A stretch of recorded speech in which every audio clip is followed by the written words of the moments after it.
A scene begins and ends with its story.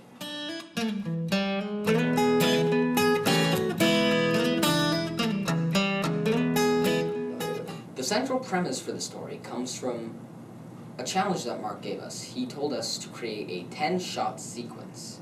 We did 20. Right. And the challenge was to make it about a mundane, everyday activity. In our case, we're doing pouring yourself a glass of water and drinking it. The story, the actual story of this sequence, comes from adding a front and back end to that original action. Yeah, so at the beginning of the sequence, we showed how the hero came to drink that water.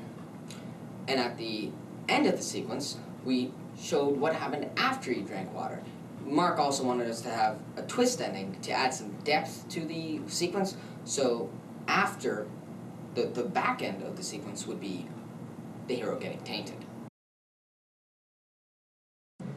After creating our story, we needed a way for it to work well on screen, and this is known as visualizing your story. So, one of the most important things, and what I'm doing in this video, is storyboarding. This allows us to frame our shots and allows us to plan how the shots are going to flow. I'm creating these storyboards with the instruction that I was given for the framing of shots from front of, and my own interpretation of how the shots are going to be. Before storyboarding, we needed a way to fully organize all of the shots in this sequence, and to understand all of them as well. What we did was, we took all of our shots and put them into what we call a shot list, which had all the important information, such as camera movements, camera angles, character movements, shot name and number, and all of that information went in there, which makes it both more organized before production and much easier and hassle-free during production. So this is the Canon 7D. As you can see, this is what we're using to film this little segment with a simple shotgun mic and one screen, battery grip here, and this is the actual body of the camera with a 18 to 135 millimeter lens. We don't use too much equipment. We also have a tripod. Let me go get that. That's this thing right here. You manually just pull it up, bring it down. Simple stuff.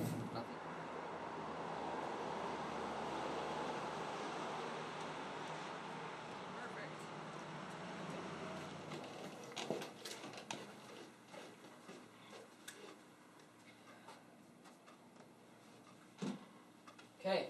Ready? Yeah. Wait.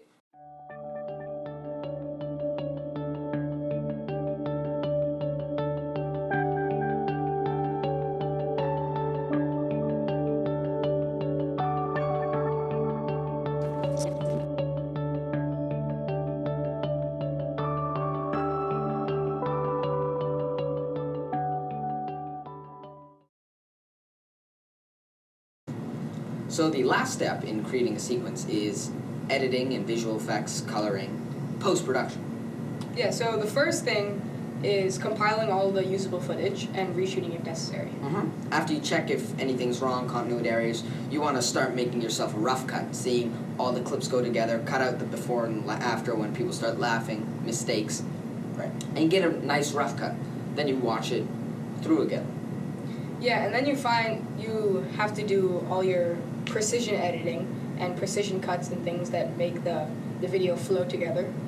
You want to add in a bit of color correction if necessary. You want to add in the visual effects that you need.